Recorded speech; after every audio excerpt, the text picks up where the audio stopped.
Well, today is day 23rd of the war and the bombing continues. In the latest, we're learning that the nuclear facilities have been targeted by both Iran and Israel. In Israel, we're learning more than 100 people have been wounded in an Iranian missile attack on the southern city of Dimona, that is home to Israel's main nuclear facility, and also nearby Arad, in one of the most dramatic escalations since the US-Israel war on Iran started. Now, this is in response to an attack on Iran's Natanz nuclear enrichment complex yesterday, marking a new tit-for-tat targeting in the conflict. Fortunately, we're learning that the International Atomic Energy Agency has said that it has not received any indication of damage to the Nuclear Research Center at Dimona, and that no radiation level has been detected in the area. So that is the latest as far as the attack on the nuclear facilities in both Iran and Israel are concerned. For more on this, let me go across to consulting editor Srinjoy Chaudhary. Good morning, Srinjoy. Tit-for-tat attacks on nuclear facilities continue. Israel attacked Natanz nuclear facility yesterday, and now we're learning in the latest, Iran has hit back. For now, there has been no radiation leak, but it raises serious concerns. Very worrying precedent. First, Natanz gets hit, and now Dimona. Now, as Natanz we have spoken about, it's happened earlier, but Dimona was hit very recently. And what is very worrying is that both sides are targeting each other's nuclear facilities. Now, the Negev Center is the premier Israeli nuclear facility, and it was targeted.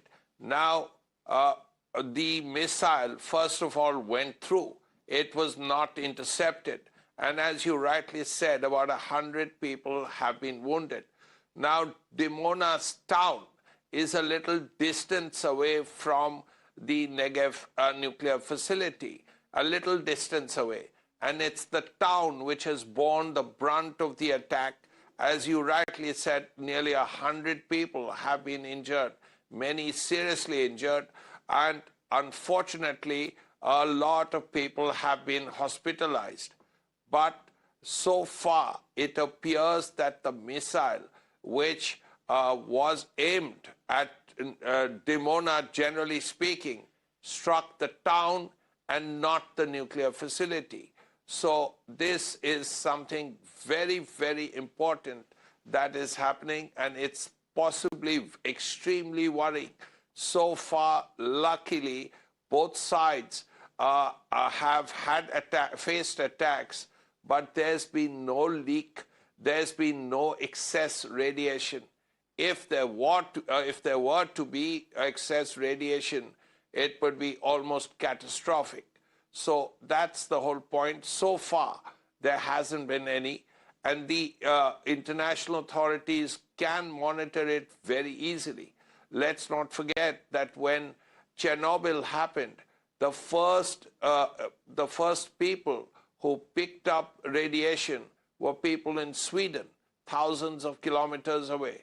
So in this case, so far, there's thankfully been no radiation.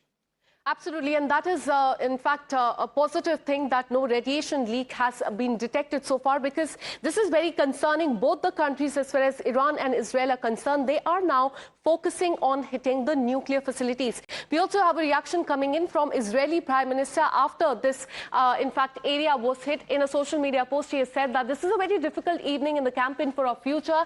Just a short while ago, I spoke to the mayor of Arad. Now, remember, this is one of the towns that has come under attack, and asked him to convey on the behalf of the Israeli citizen our prayer for the peace of the injured. As many as 100 people have received injury as far as attack on Israel by Iran is concerned. I've instructed the Director General of my office to provide all the necessary assistance together to the government ministries. I've strengthened the emergency and the rescue forces operating in the field right now, and I call on everyone to heed to the instruction of the Home Front Command. We are determined to continue our strikes on the enemy on all fronts. But the very important point, he has also said that this is a very difficult evening in the campaign for our future. Let us also show you the visuals of the attack as far as Israel is concerned, because we are learning in the latest that in Israel, more than 100 people have been wounded in Iranian missile attack on the southern city of Dimona. That after Iran attacked Dimona, Arad IDF is now at this very point in time is launching fresh attacks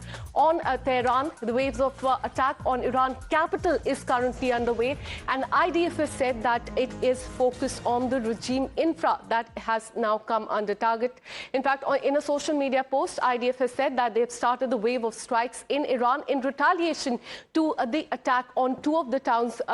And in fact, more than 100 people have received injury. And in the latest, we're learning that now Israel is retaliating to those attacks. And there are attacks that are underway in the capital city of Tehran. And the regime infra is under target at this point in time. On that, let me once again bring in my colleague Srinjoy. Srinjoy, there is dramatic escalation because in the last few days, there were hints that there could be some sort of de-escalation as far as the war is concerned. But now in the latest, the nuclear facilities have come under attack. In fact, in the latest, we're also learning that Israel has started retaliating to those attacks in Israel. Yes, and this is the worrying bit. Because, okay, there have been attacks on capital cities. Tel Aviv has been hit. Tehran has been hit many times. But once you begin to hit nuclear reactors on nuclear facilities, then there is this risk of radiation. And that can be very worrying. And Natanz was hit. This time, Dimona was targeted. So very clearly, both sides have decided that no, nuclear facilities are not sacred and they can be hit and they will be hit. So this has happened already. So we don't know how often the Iranians and the Israelis will try to hit nuclear facilities of their other countries. But this is already beginning. And it must be said that if there is radiation, then it's going to be catastrophic actually for both countries because they are not very far away from each other. So that has to be kept in mind. Now, because of wind patterns, radiation, if it is released, it travels everywhere. So this is something extremely worrying. It will concern the whole world actually. Any radiation leak will affect not just either Iran or Israel. It will affect the entire region.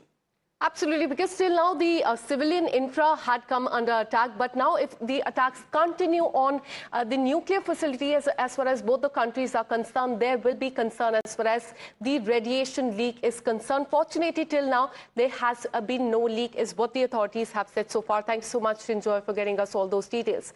Now, as West Asia war enters day 23rd today, Iran has yesterday made a big claim. According to Iran, the United States and Israel carried out fresh strikes on their new uranium enrichment facilities in Natanz. It added that there were no signs of radioactive leakage and residents in the surrounding area were also not at risk. Now, reacting to this, IAEA in a social media post has said that they were informed by Iran that Natanz, a nuclear site, was attacked yesterday. No increase in off-site radiation level has been reported so far, and they are looking into the report. The agency also added that the Director General has also reiterated call for military restraint to avoid any risk of the nuclear accident as far as attack on the nuclear facilities is concerned. So that is the latest as far as attack on Natanz is also concerned. And in the latest, we're learning that Iran has also Israel has also hit back, attacking, in fact, one of the areas there as well. Russia has strongly condemned the US-Israeli strike on Iran's Natanz nuclear facility, calling the attack a brazen violation of the international law and also warning of serious consequences amid the escalating tensions in West Asia. In fact, they have put out an official statement that has been released by the Iranian by the Russian Foreign Ministry spokesperson, and in which they have criticized the continued targeting of the infrastructure as far as Iran is concerned. But this appears to be a tit-for-tat response by both the countries. First of all, Iran's nuclear facility was attacked, and now in retaliation, Iran has also hit two of the main towns near the nuclear facility. There is, in fact, growing concern over the radiation leakage. However, nothing of that sort has been reported so far. With this, a very short break. More news and updates on the other side.